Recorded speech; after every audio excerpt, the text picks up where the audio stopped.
Hi, welcome to the class. Today we'll be starting chapter 5. The name of the chapter 5 is Refraction of Light Through Lenses. In the previous chapter, we have understood about refraction of light and we did it through glass slab and prism. But now in this chapter, we'll do refraction of light through lenses. So basically, we have two types of lenses.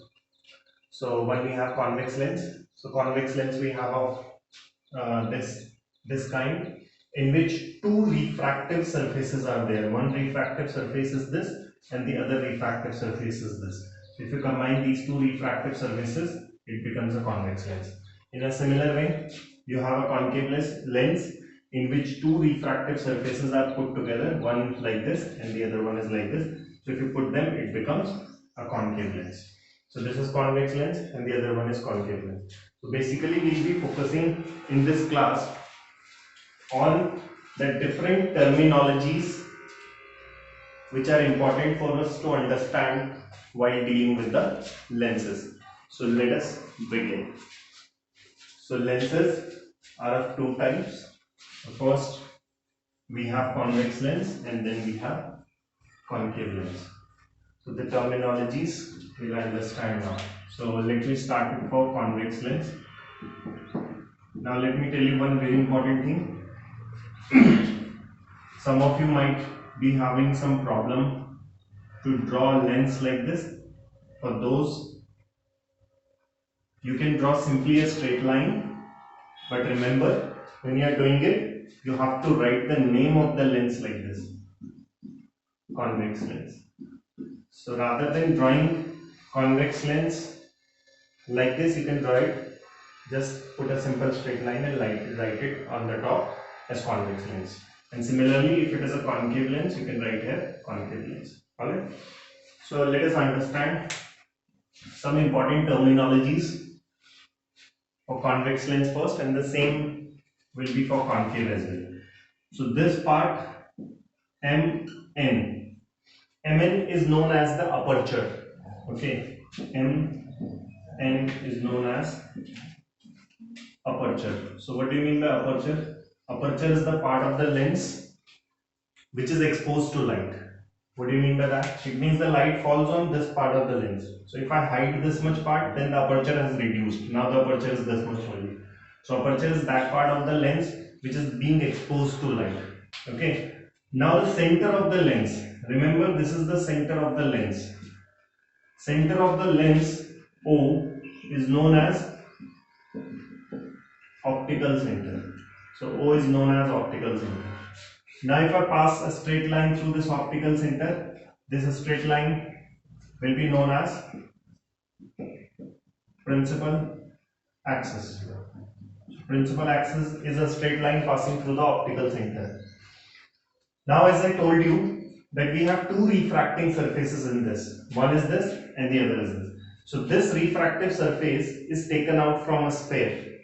So this refractive surface is taken out from a sphere, and for that sphere from which this refracting surface is being taken out, the center will be on this side.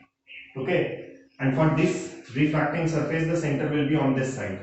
Now remember, if this is the center of the sphere for this refracting surface, from which it's the part of the sphere from which it is taken out. So if this is the center, then from the center up till the circumference, what this distance will be known as? This will be known as radius. Okay, so if this is the radius, then from center, let me call this as C1, which is the center, and then this distance is radius.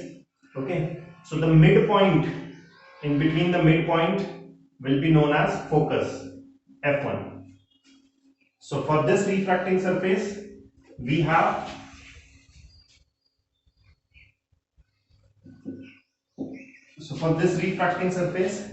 one center and one focus. So F1, this F1 distance will be half of this distance, that is radius.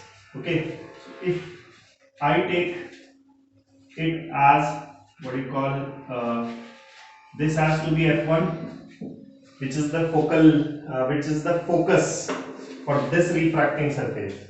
F1 focus. So obviously center will be double of this distance. Center will be double of this distance. I will write it as 2f1. Why I am not writing it as center? Because this optical center is already there, which is the center of the lens. Okay. Now similarly, what we will do for the other part of the lens, we have, similarly we will have another focus f2 and then the double of this distance as 2f2.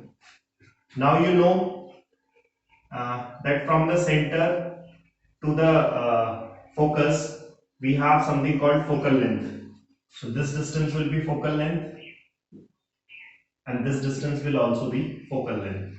Now please do not get confused in these two focuses, that you may think that which focal length we are going to take. That will clear later on in the later part when we are going to discuss about it. As of now you should understand about just these terminologies and how we are going to use them. So for convex lens we have aperture of the lens, we have optical center of the lens, we have the principal axis, we have two refracting surfaces, one is this, another is this. For this the focus of this surface, refracting surface, is this. The double of this focus from the optical center, all the distances will be taken from the optical center.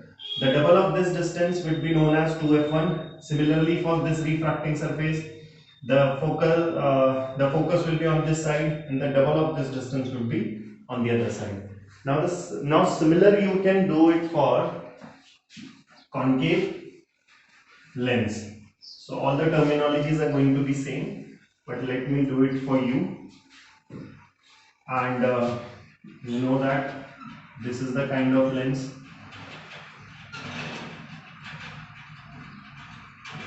So from now onwards, when we understand this thing, now I won't be drawing this kind of lens, I'll just put a straight line and then move. So this MN, again aperture, optical center O, principal axis. For this refracting surface you have one focal length, double of this focal length is 2f1. Then this surface you have f2, double of this you have 2f2. So these are the important terminologies which you need to understand while dealing with the lenses. Please do not get confused in keeping f1 or f2 there. You can interchange it also. It means you can put it f2, 2f2, f1 and 2f1. Okay, so don't get confused. It does not matter where you write f1 and f2. Alright, so this is all about the important terminologies which we need to understand while dealing with the lenses. Thank you.